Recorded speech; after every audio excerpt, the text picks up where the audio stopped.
Kaka mulolo mulolo pona Yesu. Alléluia. J'avais commencé cet enseignement ici. Donc pour moi c'est un slogan. Comme on dit ici, métano et aboumona montil. Si je dis ça comme un slogan pour moi. Je veux vaincre les diables dans son propre camp. C'est ça que j'ai toujours dit. Chaque situation qui se présente, je dois vaincre ces. C'est autour de ça que nous allons parler. Le vaincre dans son propre camp. Est-ce que j'ai déterminé? Peut-être Dieu, peut-être aussi les diables. Nous allons le vaincre. Mais on fait aussi Dieu. Nous avons reçu la totalité de la parole. Si hier, les gens ne pouvaient pas vaincre, les gens ne savaient pas comment vaincre Dieu. Aujourd'hui, la parole est révélée. On nous a montré comment faire vaincre Dieu.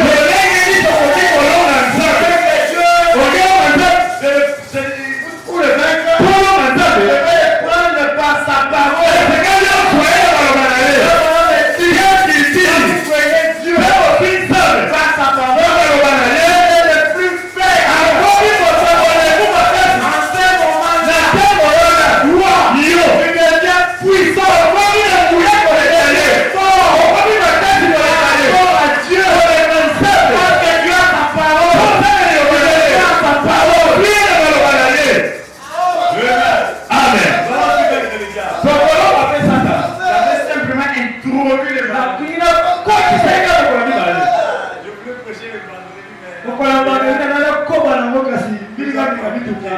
Aujourd'hui, je vais poser les fondements. Comme ça, on va continuer dans les jours à venir. Amen. Qu'est-ce que les diables? Commençons d'abord par la définition vaincre. Vaincre signifie remporter la victoire sur un ennemi. Vaincre signifie surmonter un obstacle. Vaincre signifie dompter une passion. Dompter une habitude mauvaise. C'est ça vaincre. Parce qu'aujourd'hui, je vais vous rappeler ce que les pasteurs prêchent, ce que nous prêchons. Aujourd'hui, on ne va pas vraiment entrer trop en profondeur. J'avais même oublié ça. Je remercie les pasteurs. Parce que c'est lui qui m'a sauvé sa chair. Parce que c'est pas facile aujourd'hui. Et ça peut être les lois que vous voyez un pasteur vous céder sa chair. Je sais que c'est la grâce de Dieu. Et que Dieu le bénisse. Ça, on ne peut pas apporter la parole sans prononcer ces mots-là. C'est sa chair. Dans l'autorité fou. C'est sa partage. Amen. Vaincre. Ça la définition. Contrôler. Ou contre. Diriger. Régner sur un ennemi. Sur le péché. Sur quoi que ce soit. Si c'est tout. Ça c'est ça. Maintenant on va vaincre. C'est quoi le diable? Satan. Qui est le diable? C'est tout ce qui est contraire à la parole de Dieu.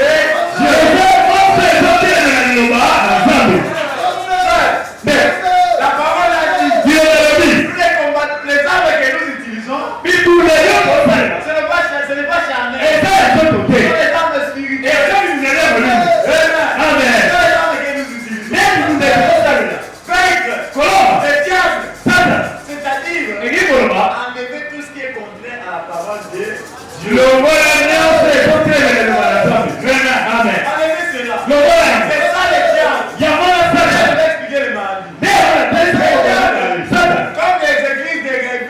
ça, il pense que le diable a des cornes. Le père va te réveiller, je vais la casser. Ça, c'est la séquelle qui là. Quand on met quelqu'un qui a des cornes, on dit, ça c'est le diable, ça c'est la chose. Bah, si vous trouvez pas la zombie, tu vas dire, ça Ce n'est pas ça. Le diable n'a pas de cornes. Parce que même dans la création, le diable c'était un ange de lumière. Il était très bon plus que tous les anges. Il avait une pierre excellente. Donc le diable, c'est cette fille-là belle. Une belle taille. Il vient devant toi. Mal habillé. C'est ça le diable.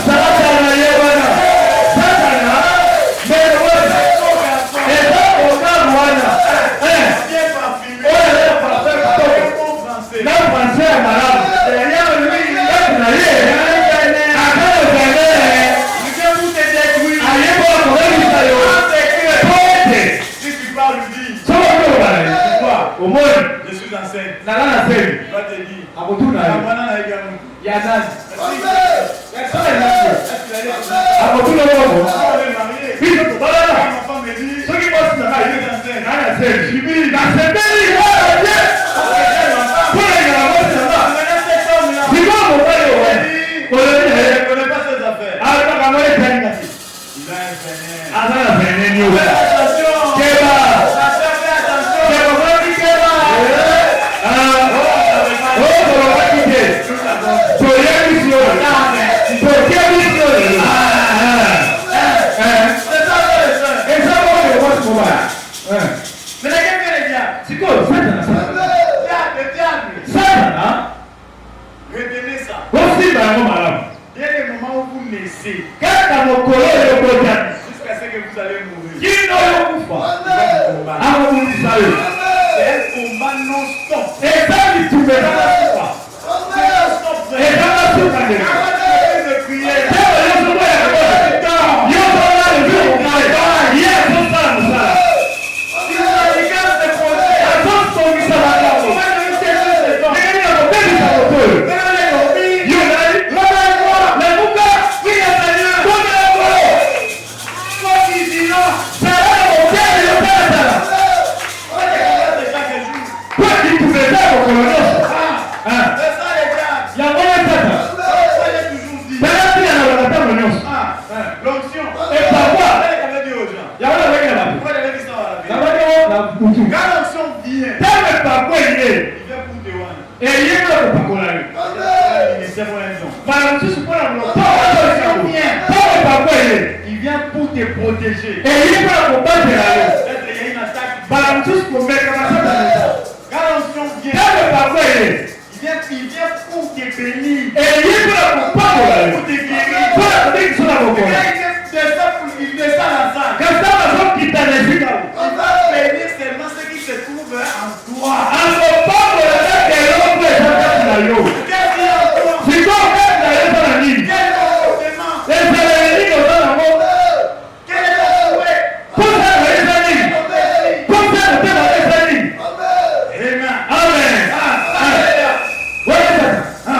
C'est ça son travail, frère. nde mosala na yo N'oubliez jamais ça. kobosana yango te Il est ton ennemi juré. ata mokula na yo alamba ngai Elle vient de différentes manières. akoyeba eye nyonso Moi, je l'appelle, il est comme le virus du sida. aza okoya mokolo ya sida Quand on donne un médicament, ntango apesi kisi il bloque ici. akangi kisi yango S'il comprend le médicament, viens pour entrer dans ce cycle. soki asosoli kisi ezoya ekota bisika yaza Il bloque. akangi Il ouvre une autre. akokona esika mosusu Il commence à attaquer. abali kuna tuberculose C'est comme ça se passe. bomoni Tu esalema commences à beaucoup prier. ebali kokotela Tu bino comprends que tu pries beaucoup. sasa susu komondela Il bino envoie les distractions. ayatikeli yo abonima canal plus Canal Plus. TikTok. tiktok soit Méga Ophélie. baforce comme ofele Ophélie. forfe ofele Tu commences maintenant à regarder entrer dans les TikTok et tout ça. wani kokota na tiktok Tu oublies la prière. obosani osama Si après la prière, ntango bosali osama il dit il commence à beaucoup prier. abali kobondela mingi Il détruit la lecture de la parole. azwi litangi na liloba abebisi Ça les diables frère. nde wana sata Et maintenant, remarquez, sikoyo botala il fait peut venir. akoki koya Et elle peut entrer par moi. akoki kokota na ngai Tu es entré chez le pasteur. akokota kwa mobateli Tu es entré chez les bons techniciens. akoki kokota kala moto nyonso Ça, c'est ce que vous devez savoir. wana ya kosengeli olela Voilà pourquoi la parole a dit. tala elobelobi Venez et priez. osenzela te mokondela C'est ça que la parole nous a dit. nde yango elobepeli na biso Parce que vous ne savez pas quelle heure il viendra. po moyebi ta koyela mokami Peut-être qu'il viendra par mon mari. bana mosusa koyela nzela mokoli Peut-être nanga qu'il viendra par ma femme. bana mosusa nzela mosi nanga Peut-être qu'il viendra par mon ami. bana mosusa nzela moninga nanga Par un prophète. tela tina nde Moi, je fais. ngai nasenzela Si quelqu'un commence à venir parler de toi qui n'est pas conforme avec ma croyance, soki motoya bali kobetanga masusu kokanda kondima na avec kati ce que je crois, naonalinga je souris. naseki Frère, laisse les histoires. ezendeko tika masala Du coup, quand il commence à dire, ouais, non, aujourd'hui ça sera, il dit, frère, ça sera bon. sikoka bali lelo mokolo ezomona na bien ete te tika lelo Tu ezamala vois, il dit, ça sera passé, il dit, ça sera bon. kozamala Ah, ça c'est ma foi. wana Si kondimalanga toi tu es là-bas, on revient là-bas. soki yo omoni kozala mabe tika Les lelo choses ne vont pas s'arranger. Restez comme ça. makambo ekosika te biso Les Josué. biso tona josue Regardez la parole.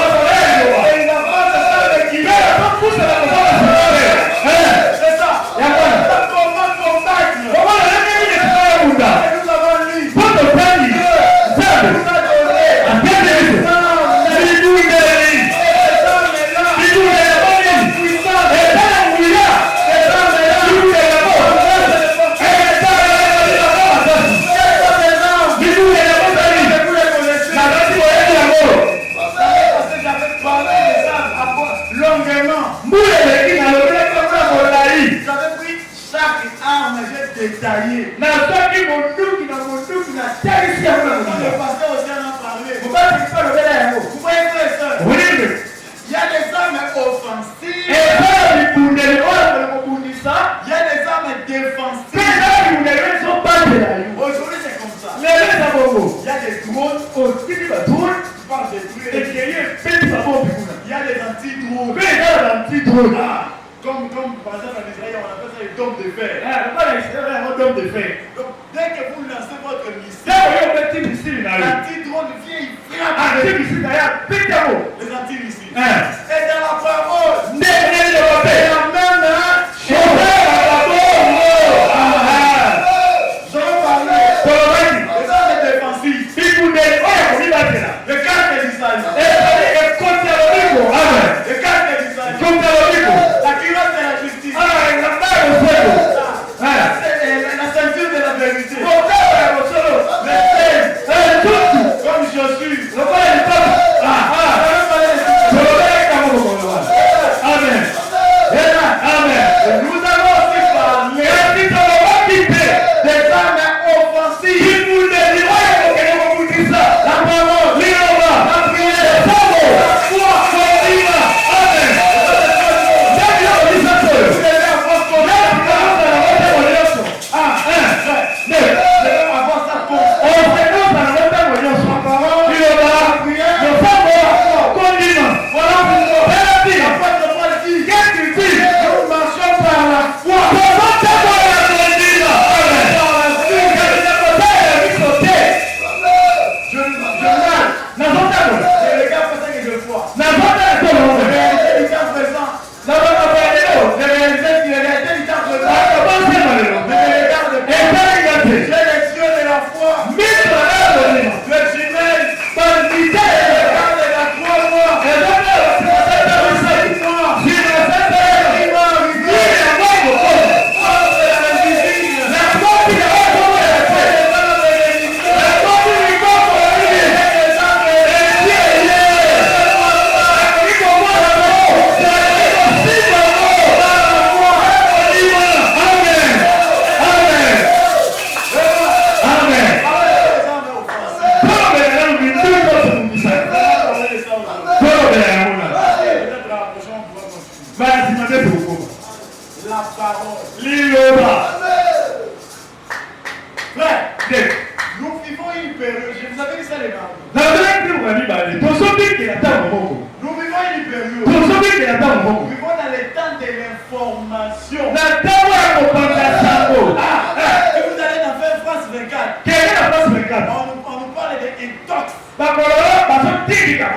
aujourd'hui, les gens envoient des informations. On peut te dire, le président fait comme ça. On publie ça dans les réseaux sociaux. Mais qu'est-ce que la présidence va faire? Ils vont venir rapidement pour corriger l'information. Ils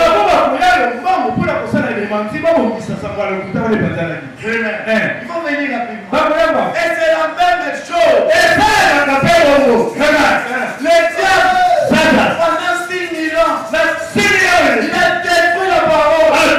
Il a modifié la parole. Il fallait qu'il y ait un homme.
Et la parole est Dieu. Et donc la parole est notre Père.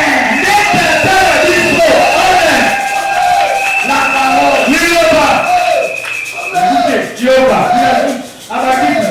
Si ceux qui disent vision est contraire à ceci. Soki emono li oyo kokani tena oyo. Elle serait fausse. Ekozala ya mabe. Ah. Si une vision est contraire à la parole, Soki emono seli moko etelema etelema. verset sera décoté. Lekozwa ekotia mopanzi. Elle n'est pas de Dieu. Euti na Nzambe te. Nzambe Ne contredit pas sa parole. Nzambe atele yakaloba na ye te. Si cette parole dit quelque chose, Soki liloba oyo elobi eloko moko. vous pouvez avoir la même confiance que cela va arriver. Okoki kozala elika moko ete ekokomisama. Si vous aviez une requête Soki ozala bosenga dans moko votre cœur, na motema na et ye. vous croyez que la prière qui sera faite aujourd'hui, Mpe olingi osenga kosalela lelo. Dieu va exaucer cela. Nzambe akoyamba yango. Il n'y a pas de quoi discuter. Il a koteteleza te. Ce qui va arriver. Yango ekokoma. Vraiment, Amen. la parole. Liloba. Et Jésus, Mpe Yesu. quand il est allé en confrontation avec les diables, Ntango akende kobundisa Satan. j'allais encore vous dire une chose. Nakoseka baselo. Frère, Nde. nous là, Biso baoyo. vous là, Bino baoyo. vous êtes au-dessus du diable. Bofeli koza Satan. C'est pour cela, frère. Tala tina nde. Dieu ne fait que nous. Satan asalaka nini abundisaka biso. Pourquoi? Mpona nini? Parce qu'on avait été créé avant lui. Po biso tokelaka liboso na ye. Quand Dieu créé, Ntango Nzambe azalaki la kokela. parole dit, Liloba elobi. les toits des cieux acclamaient. Mais nzambe na likolo bazali kobali na maboko. Les étoiles là. Omoni nzoto. Ezali bino. Ezali na. Amen. On a été créé avant lui. Tokelaka liboso na ye. Il nous jalouse. Tina azalaki kundu na biso. Pourquoi? Mpona nini? Parce qu'on a été créé à l'image de Dieu. Biso tokelaka elengi na Nzambe. J'ai dit l'homme qui n'a pas encore le Saint-Esprit. Nalobi Moto, l'homme est déjà comme il est là. moto kaka moto Il est pamba créé à l'image de Dieu. kelaka elengi na Nzambe. C'est pour ça que je vous demande. Sikoyo tala tina Satan na C'est bundisa. pour ça que je vous ai dit. Yango nazalaki na bino. Quand vous voyez quelqu'un, Soko omoni moto vous critiquez. okotonga yo. Oh, mais soyez dans la joie. Yo tolala esene. Vous êtes grand. Oyo oza monene. Ezali. Ah, vous voyez d'accord pourquoi? Abolisaki Yakobo Parce kwanza. que j'avais pas fait le cycle de bénédiction. Po Yakobo azalaki kosamboli. Satan au ciel. Satan Il a ezali dit Dieu pourquoi? abolisaki Parce Yakobo. que Dieu est de lui. Po Satan ezalaki kolala. Le frère de Joseph. Bandeko Joseph. Le frère de Joseph. Bandeko Joseph. Babundaki ye mpona nini? Parce que Joseph, en réalité, était le fils de la bénédiction. Po Joseph ezalaki mwana kitoko. C'est pour cela. Tala tina. Quand j'entends quelqu'un te critiquer, Soko eki kosambela mabe. quand j'entends quelqu'un te combattre, Omoni moto kobundisa yo. soyez dans la joie. Tala esemo. Je suis un nègre. Eza mpona. Na kopiwa likolo. Oyo ezali tekisa ezole Jésus. Eza mofindi. Eza mpasi ya Kongo. Amen. Amen. Kozala kobeka. Kozala kobeka. Pas mon chrétien. Oza mokristo te.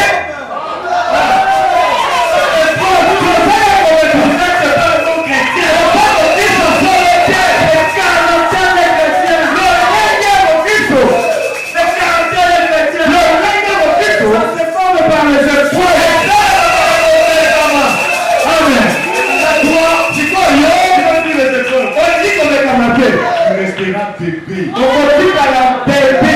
Nous, là, moi, je dis ça, moi, j'aime les épreuves. Ça me fait monter de niveau. Quand ça vient, je prie.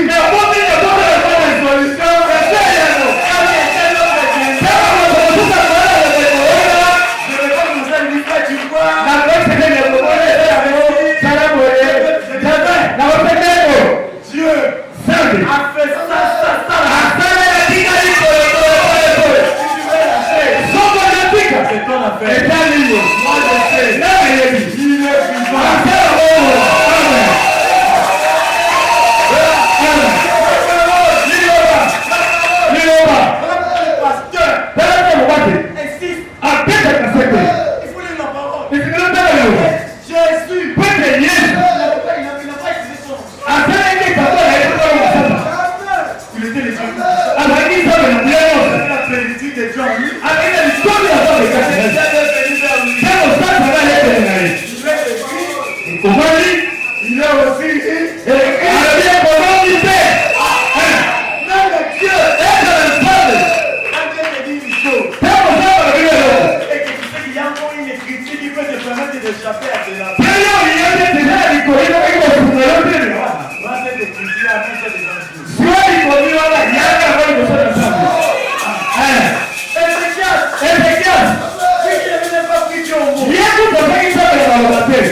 Dans le sang. Si tu veux. Au sein de l'eau. Au sein de sang. Pour les gens qui me sont rendus. Là, on va le faire. Quand on faisait la prière en famille. Quand on va le faire.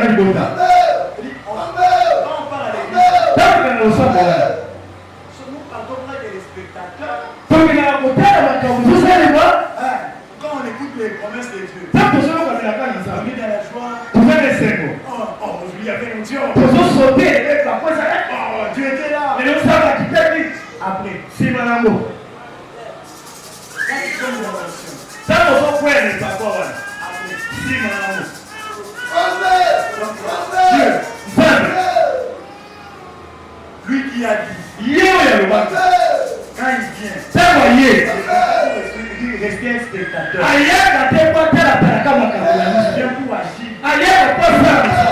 Dieu descend dans ta vie. Le même comportement. Le même jupe, le même habillement. Le même caractère. Dieu. Frère, où jouer? Ephésiens chapitre 2. Écoutez, frère. Parce qu'on va prendre la parole. Ça va se faire. Il dit, comme son onction, le col est parfois dans les écoutez, c'est 1 Jean chapitre 2. Pour vous, frères, l'onction que vous avez reçue de Dieu demeure en vous. Et quand vous mettez la coupe, vous n'avez pas besoin qu'on vous enseigne. Mais comme son onction vous enseigne toute chose, le corps est parfois elle est véritable. Elle n'est pas un mensonge. Demeurez en lui.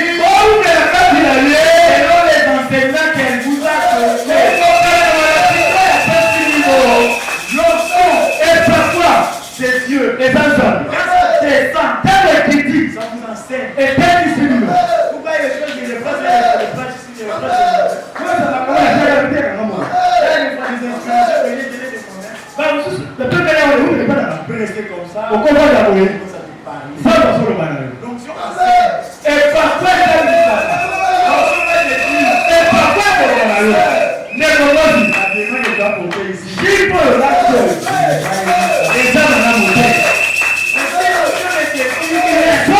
parfois, il y a arrêtez, quand ça commence, je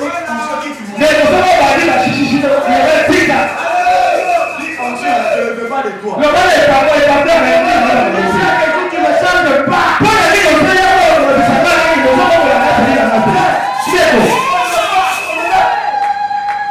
Qu'est-ce que j'avais dit? On ne doit pas se jouer avec Dieu. On n'est pas des spectateurs.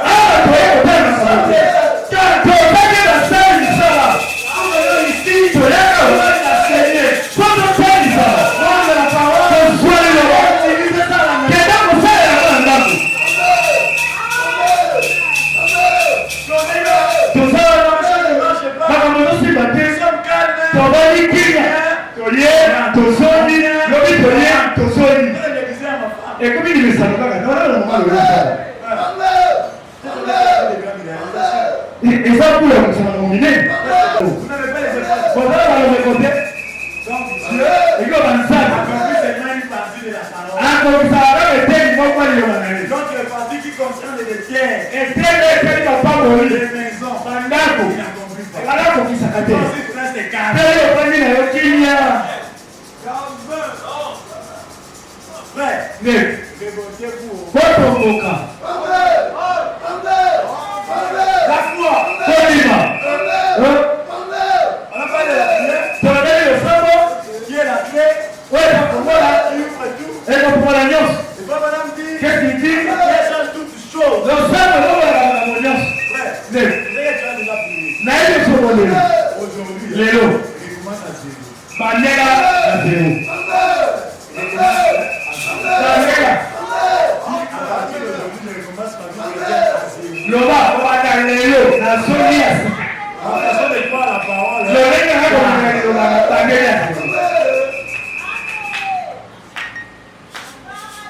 La foi. Kondima. La prière, la parole. Liloba. C'est l'épée. Et ça vous parle. C'est la bombe atomique. Et ça bombe. La foi. Kondima. Et ça le beaucoup. Qui tient l'épée. Oh, et c'est dit que quoi? Parce que le beaucoup le va pour le coup. On connaît la règle de ce pas. Et ce n'est le beaucoup. Amen. Amen. La prière, Le sabot, c'est la force qui frappe. et ça m'a cassé les têtes. Amen. Amen. La parole, Liloba. la prière, Le sabot, la foi. Père Je vais voir ces trois choses. mon Seigneur va nous donner sa chose. Qu'est-ce que la foi? Comme il est venu. La foi, c'est la conviction. La vie de la vis-à-vis Vis-à-vis de la parole. faut qu'on connaisse Liloba. La conviction vis-à-vis d'une écriture. Comme il dit ça, on a combien de temps? Écoutez ce programme. Qu'est-ce qu'il dit? Je vais vous dire. C'est ce qu'il faut aujourd'hui. Il y a moins de Liloba. De même que le verbe était dans la main de Moïse. Quand le lègue mon corps, c'est Dieu c'est l'ingé de ce qu'il m'a beaucoup la mousse. Le nom de Jésus-Christ Comme on a Jésus-Christ. est dans la main de l'Église. Et ça dans le corps de le sabot. Si l'Église s'accroche à ce nom de Jésus, Sorti le sabot. Et quand même il y a comme on a Jésus. si l'Église l'estime, Sorti le sabot. Et moi l'estime, et suis à moi, plus à moi de venir. et l'honneur, Plus à moi le coup. et cesse de l'utiliser dans les argots. Plus qui nous a la main dans ma salle. Car au nom de Jésus, la Bible. On tient un peu de mentir à la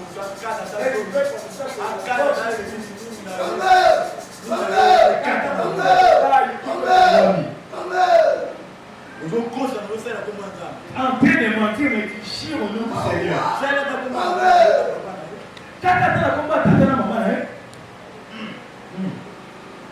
Ainsi de suite.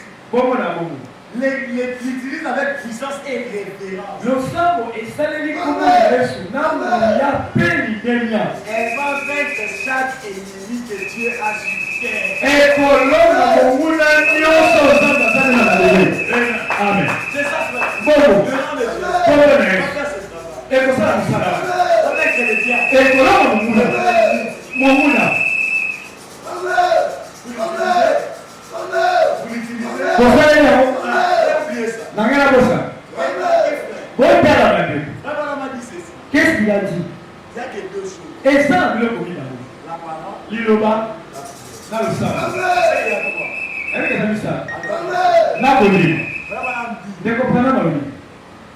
Les chrétiens les plus faibles Mon Christ va me lever ma casse. peuvent vaincre le diable Ah oui, comment ma salle? à n'importe où. Na disika nyonso. Na tango nyonso. Na disika nyonso. Soka zili lo banazali. Abadisi. Les chrétiens les plus faibles Mon Christ va me lever ma casse. peuvent vaincre le diable. Akoki kolonga sasa. S'il a la prière. Soki aza na losala. Bon, dis-moi. Moi, je vais commencer aujourd'hui. Bon, yebisa ngai mpo ngai na bandeli nyonso ya sero lelo. Moi, je suis le chrétien le plus faible. Ngai ye mokristo ya bolembu kolenga na kristo nyonso. Comme tu es le chrétien le plus faible, lokola nyonso ya mokristo oleki kolembu la na parole a dit, elobi, tu es capable de vaincre. oza na makoki ya kolonga sasa. Osam Si tu dis aussi sa parole, soki osaleli soki bana ye. tu n'as pas de justification. Sikoyo okobilomisa te.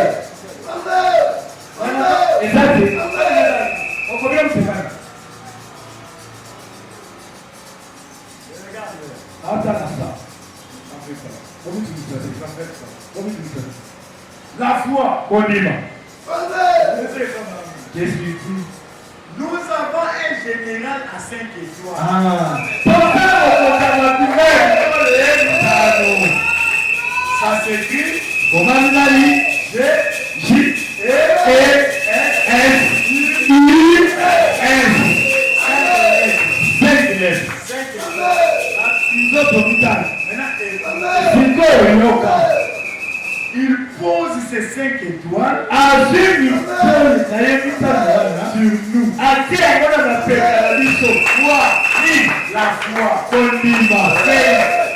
Faith. Kondima na nge faith. 5 élèves.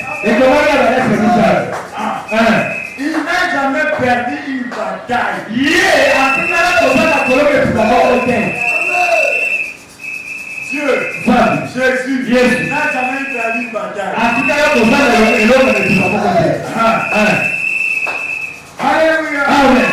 Il a vaincu la mort. Alors qu'il y voit, c'est tout le mort. Alors qu'il collaborait de la tombe. Quelle limite. Ôter les démons du chemin. L'homme il est le grand capitaine en chef. Il est mon contrôleur. Alors, Picoyo. Et tel ne compte pas. Ça, c'est la Chine.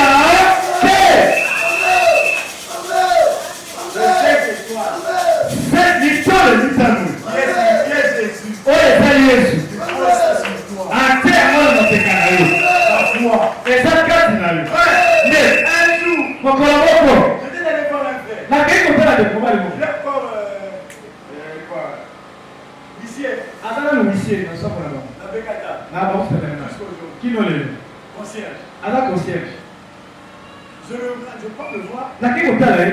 Ah, il me dit, frère Carlo. Ah, il y a un de vos Carlo. Ah, tu es un grand général comme ça. Yo, ça, on peut te montrer un peu de vous.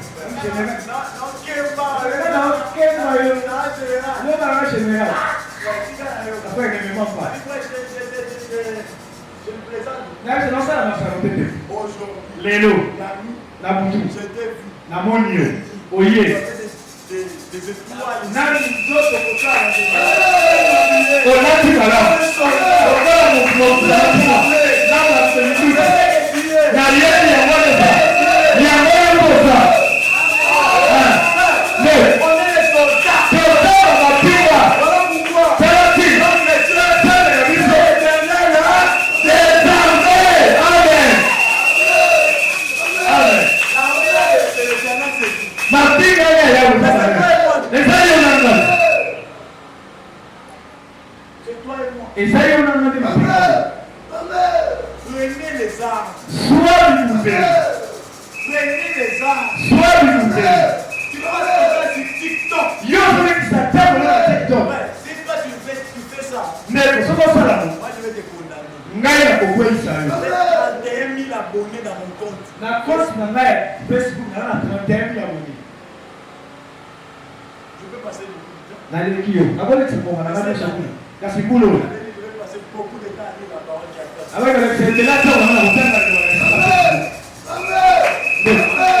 Maman le roi est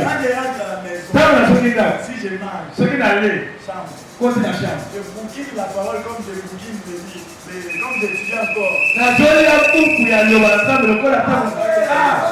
La connaissance. Et ce n'est pas la moyenne. La parole dit, pour le mélodie. On fait que faire la masse de connaissance. Il faut faire la maison pour faire la moyenne. Ce n'est pas la parole. Ce n'est pas la moyenne. Pas pour les amoureux là. Pas pour c'est tout. Mais si tu as c'est bien ça.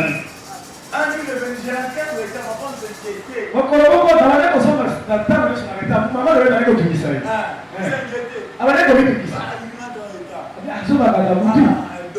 Comme si ça allait. Elle me voit en train de venir entourée de soldats. Ah, moi, il y a la chose sur la boutique de la soldat. C'est ça, c'est ça que vous savez. Mais à moi,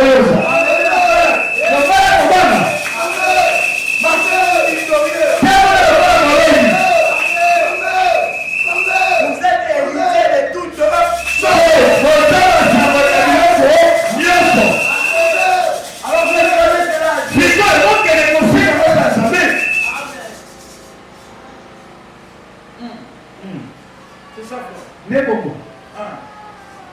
C'est là. Quoi c'est là?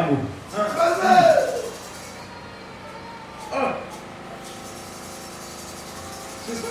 Et ça, bon. Parle le nom. Dès qu'on va là, à ce moment-là, on fait ça, mon gars.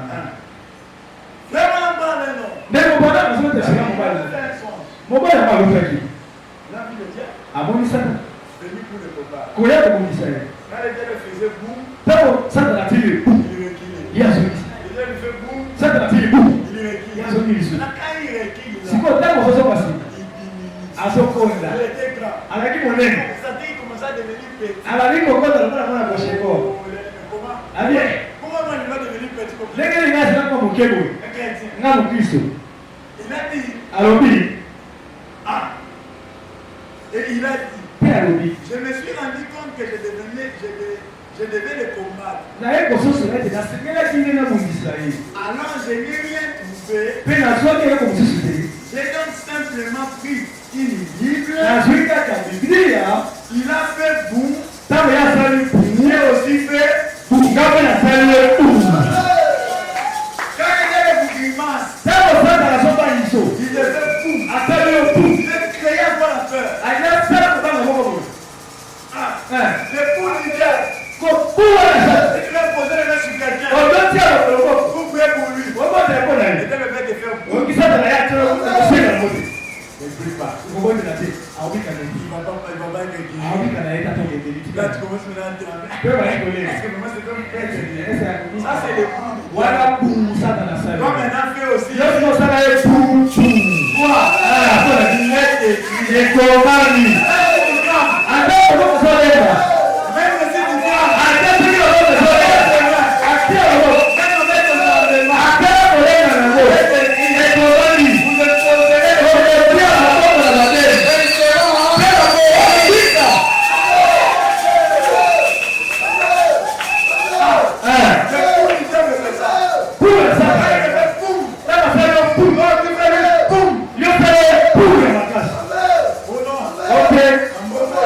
Ici dans ce pays, on est venu accompagner les autres.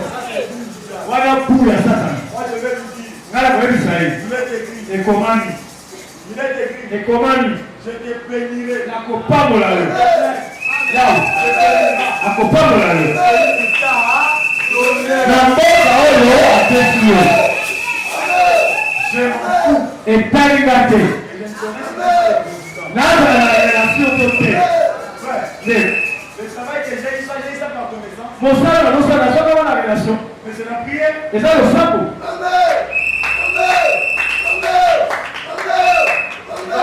Akobole. Comment te y a akobole sur le lieu? Akobole. Non. Moto. Par qui? Nantelani. Les sida pouvaient parler et disparaître. Ça, c'est la police. Yewa. Moto. Nantelani. Ouais. Parce que dans beaucoup de témoignages. Mon père, c'est là que ça va pas te donner là. Il y a beaucoup de témoignages que chacun prend. Et ça, c'est le moment de son année. Moi, les témoignages que j'aime, c'est le témoignage des souliers. Et ça, il y a moi, ça, tu peux voir ça.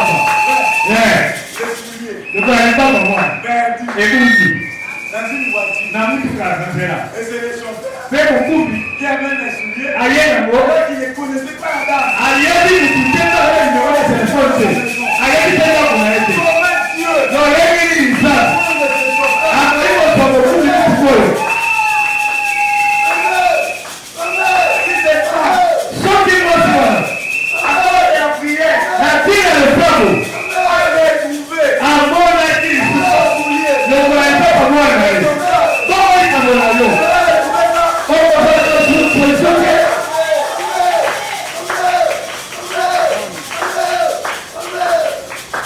Mais, moi, je comprends. C'est aujourd'hui. Les autres, on a gagné à vous. Même moi. Et ça va là. Aujourd'hui. On est changé mal. L'homme parti. Moto na tegana. Quelqu'un Moto. qui n'avait même pas de marché. Avec la porte. Il a pris. Abonné. Le marché bien. Projet. Moi, je suis ton critère. Si quoi, la femme on dit la femme on a. Les yeux ne mangent pas. Moi, C'est la volonté de Dieu. c'est la volonté de Et ça va Dieu. Dieu. Voilà pourquoi la femme est Dieu. La volonté de Dieu, c'est sa parole. Pourquoi la femme est Dieu. C'est sa carte avec la parole. Ce qui est pour faire le malheur, voilà. Si ta carte avec la parole. Ce qui est pour faire le malheur. C'est ça les gars. Soit la go. Parce qu'on enseigne les épreuves, à tout moment les épreuves. Quand tu fais ça, comme la table, nous sommes les mots. Moi, quand je passais par l'épreuve, Naï, dans la table, c'est Dieu qui m'a dit que c'était l'épreuve. les enfants de dans le bac, il y a pas de ça à le même. Sinon, je n'avais pas accepté. Ce qui est la du côté. C'est le bac qui arrive. Comme c'est toi, Le corps est allé au qui m'a mis dans cette épreuve, donc c'est là pour les camarades. je me débrouillerai. Par le livre qui s'appelle le corps, et ça, il y a un peu là, moi, je suis chez le père, ça, c'est moi, il est prêt à moi. Et Dieu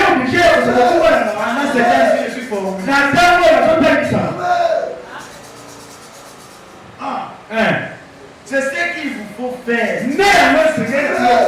Prenez la parole de Dieu. Vous n'avez pas dit boum. Mais dites, ainsi dit le Seigneur. Soyez persévérants. Tenez-vous sur la parole. C'est la vérité.